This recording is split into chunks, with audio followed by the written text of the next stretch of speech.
Hi, I'm the Gadget Guru Andy Parr, and you're watching TheVog.net. Well, a lot of people in the Vog have given me, your friendly moderator, a lot of flack about not owning a bike. Well, that has changed today.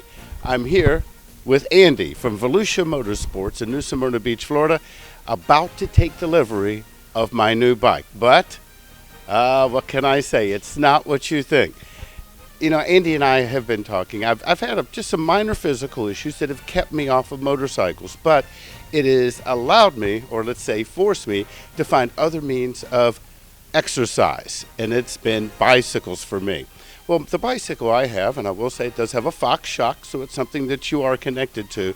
It's a 12-year-old model, but I was looking for something that would give me a more ergonomic ride. Well, as you know, you can see right here, I'm not a big guy, and to find the exact fit was not easy. That's when I turned to Andy. Andy, why did you pick this bike, and why don't you tell us a little bit about it? Yeah, this is the Electra Townie. It's got a great specification, all aluminum frame. Typical sort of good quality components, but the riding position is pretty unique. Ends up giving you a straight back riding position. Your feet are low to the ground, and the high handlebar position takes that pressure off the wrists and the neck and lower back. And customers tell us they ride them all day long.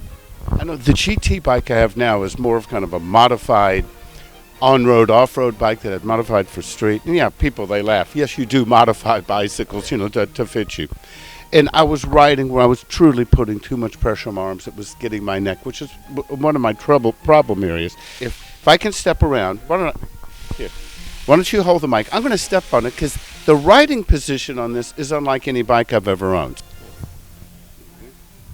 So you see Andy's got, if you put your foot on the front pedal there, Andy, he's got his back is straight, high handlebar position, no pressure on the wrists, no pressure on the shoulders and the neck, and that relates to a more comfortable lower back and ergonomic riding position.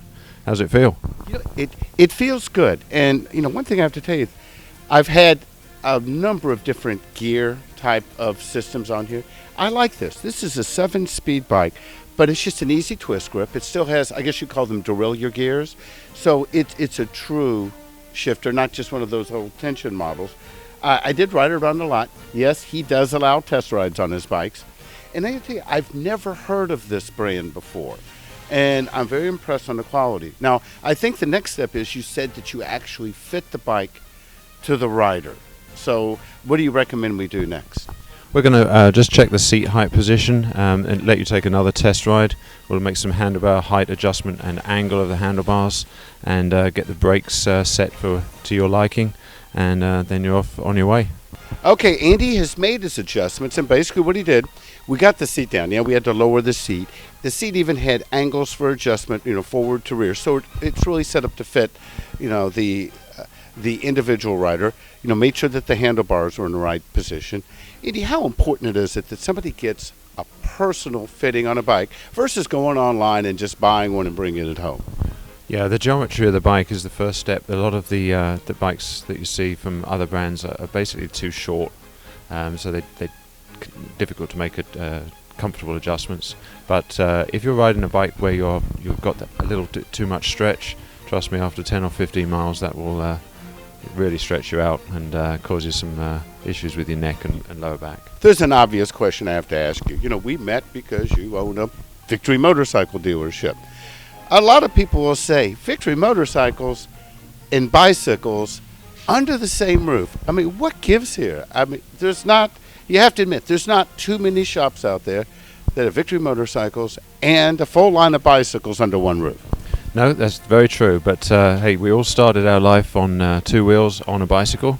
For myself, I raced BMX bikes, mountain bikes, motocross, always been involved around motorcycle racing and motorcycle generally, and still bicycles. We do have customers who own Victory, who ride a bicycle as well, of course. Yourself here buying a leisure bike, other customers buying some high-end road and mountain bikes, and of course we know you can spend $4,000 or $5,000 on a high-end bicycle and be an enthusiastic cyclist as well. Do you ever find people that they come in for, let's say, looking at a bicycle, and they say, hey, You have Victory motorcycles come back later and buy a motorcycle, or the other way around? Yeah, or we get referrals. We get a lot of customers that tell their friends, hey, there's a bicycle store in New Smyrna Beach that's selling Victory and Polaris ATVs and even scooters as well, plus KTM. And KTM, we see a crossover to mountain biking. The guys that race motocross or ride enduro in the woods, they need some training, and what better way to do it in the woods on a bicycle. And I have to tell you, you're in a good location. Even though it's a busy street up front, you have a nice area in the back where you can, yes, take a test ride on a bike just like you would on a motorcycle. Now, Andy, one other thing. When I contacted you to say, this is what I'm looking for on a bike, you said, okay, here's 2 bikes you should consider. Let's show them the other bike that you thought might fit my personality. And here it is, the Electra 8-ball. Yeah, the Electra make a bike that's got a great connection with the Victory Vegas, of course. Got the 8-ball on the frame there. Really cool color scheme. Got 24-inch wheels, fat tires, and it's a lot of fun. That's the Electra Straight 8, and it would have been a good choice alongside a Vegas 8-ball in your garage, maybe. Possibly. I guess when I look at that versus this one, I can say, well, it's not for me. I'm pretty happy with this one. I guess one last question. What kind of oil does this use? You can put silicone spray on it and change it up, but you don't need oil changes on this one. I tell you, why don't you hold the microphone for a while? I'm going to ride it away. For the Vog.net, I'm the Gadget Guru, Andy Parr, and I'll see you on the road and online.